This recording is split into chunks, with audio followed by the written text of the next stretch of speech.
ये एक ऐसी जगह के बारे में जहां हवा के नियम ही बदल जाते हों, जहां एक बहुत बड़े गुंबद की कोई परछाई ही ना बनती हो।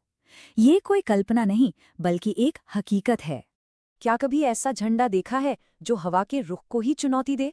मतलब हवा एक दिशा में चलती है और ये झंडा ठीक उसकी उल्टी दिशा में लहराता है। और उस विशाल गुंबद का क्या जिसकी परछाई ही नहीं बनती?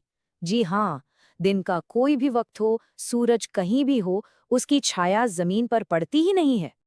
बिल्कुल सही समझे। हम बात कर रहे हैं पुरी के जगन्नाथ मंदिर की। एक ऐसी जगह जहां आस्था और चमत्कार हर कोने में बसते हैं, और जहां प्रकृति के नियम भी अक्सर सिर झुकाते नजर आते हैं। तो चलिए सबसे पहले मंदिर के कुछ ऐसे ही विरोधाभासों की बात करते हैं जो इसे इतना असाधारण और रहस्यमयी बनाते हैं। जरा सोचिए, मंदिर के शिखर के ठीक ऊपर से कभी कोई पंछी या हवाई जहाज नहीं उड़ता। चोटी पर लगा सुदर्शन चक्र शहर की किसी भी कोने से देखिए, हमेशा ऐसा लगेगा कि वो आपकी ही तरफ देख रहा है। और सबसे हैरान करने वाली बात, समंदर किनारे खड़े होकर लहरों का शोर साफ सुनाई देता है, लेकिन जैसे ही मंदिर के सिंह द्वार से एक कदम अंदर रखा, वो आवाज पूरी तरह गायब हो जाती है।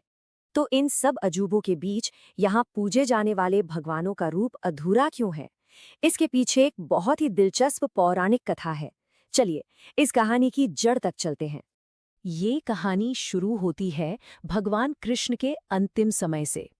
जब उनके नश्वर शरीर को अग्नि को सौंपा गया तो सब कुछ राख हो गया, सिवाय उनके हृदय के। वो धधकता रहा, बिल्कुल सुरक्षित, मानो उसमें अभी जीवन हो। उस दिव्य हृदय को एक आदिवासी राजा गुप्त रूप से पूजने लगे। फिर सदियों बाद राजा इंद्रद्युम्न को एक सपने में इस रहस्य का पता चला। तब देवताओं के शिल्पी विश्वकर्मा एक बूढ़े कारीगर के रूप में आए और एक पवित्र लकड़ी से मूर्तियां बनाने को तैयार हुए। पर उनकी एक शर्त थी, 21 दिनों तक दरवाजा कोई नहीं खोलेगा। लेकिन रानी से इंतजार नहीं हुआ और उन्होंने समय से पहले दरवाजा खुलवा दिया। और जैसे ही दरवाजा खुला, विश्वकर्मा गायब हो गए। पीछे रह गई 3 अधूरी मूर्तियां। भगवान जगन्नाथ और बलभद्र के हाथ नहीं बने थे और देवी सुभद्रा के हाथ पैर भी नहीं थे। और तब से लेकर आज तक दुनिया भर में उनकी पूजा इसी रूप में होती है। लेकिन इस मंदिर की कहानी सिर्फ पुरानी कथाओं तक ही नहीं रुकती। यहाँ आज भी ऐसे चमत्कार होते हैं जो विज्ञान को भी सोचने पर मजबूर कर देते हैं। मंदिर की रसोई को ही ले लीजिए, ये दुनिया की सबसे बड़ी रसोइयों में से एक है। हर दिन 500 मुख्य रसोइये और कई सहायक मिलकर महाप्रसाद तैयार करते हैं, जिससे रोज हजारों लाखों लोगों का पेट भरता है। और यहाँ का चमत्कार तो खाना पकाने के तरीके में है। जब लकड़ी की आग पर एक के ऊपर एक 7 मिट्टी के बर्तन रखे जाते हैं, तो सबसे ऊपर वाले बर्तन का प्रसाद पहले पकता है और सबसे नीचे वाले का सबसे आखिर में। है ना कमाल? और दूसरा रहस्य, आने वाले भक्त चाहे कुछ हजार हों या लाख हों, प्रसाद कभी कम नहीं पड़ता और ना ही कभी एक दाना बर्बाद होता है। हर साल भगवान अपने भाई बहन के साथ मंदिर से बाहर निकलकर रथ यात्रा पर जाते हैं, ताकि वो उन लोगों से भी मिल सकें जो मंदिर के भीतर नहीं आ सकते। ये एक बहुत ही बड़ा उत्सव होता है जिसमें आस्था का सैलाब उमड़ता है। एक बार की बात है, यात्रा के दौरान भगवान जगन्नाथ का रथ अचानक रुक गया।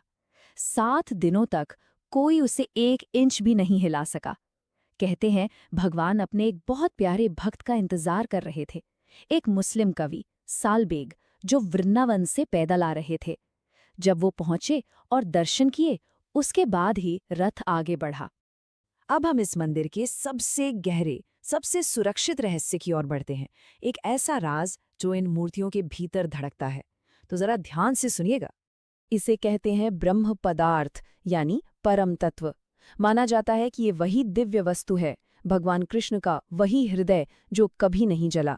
हर 12 साल में जब नई मूर्तियां बनती हैं, तो इस ब्रह्म पदार्थ को पुरानी मूर्ति से निकालकर नई मूर्ति में स्थापित किया जाता है। ये रस्म इतनी ज्यादा गोपनीय होती है कि उस रात पूरी शहर की बिजली काट दी जाती है। जो पुजारी ये रस्म निभाते हैं, उनकी आंखों पर पट्टी बंधी होती है और उनके हाथ मोटे कपड़े से लिपटे होते हैं। ऐसी मान्यता है कि जिसने भी इस पदार्थ को देख लिया, उसकी उसी पल मृत्यु हो जाएगी।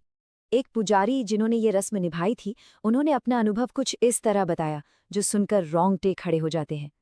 उन्होंने कहा कि जब वो उसे अपने हाथों में लेते हैं तो ऐसा महसूस होता है जैसे कोई छोटा खरगोश मेरे हाथों में कूद रहा हो, उसमें जीवन है। जगन्नाथ मंदिर देखा जाए तो सिर्फ एक पूजा की जगह नहीं है, ये विज्ञान और तर्क की सीमाओं से परे एक जीती जागती पहेली है। ये इस बात का सबूत है कि कुछ चीजें ऐसी हैं जिन्हें हम शायद कभी पूरी तरह से नहीं समझ पाएंगे। तो ये कहानी हमें एक सवाल के साथ छोड़ जाती है। आखिर वो कौन सी लकीर है जहां अटूट आस्था खत्म होती है और एक अनसुलझा गहरा रहस्य शुरू होता है?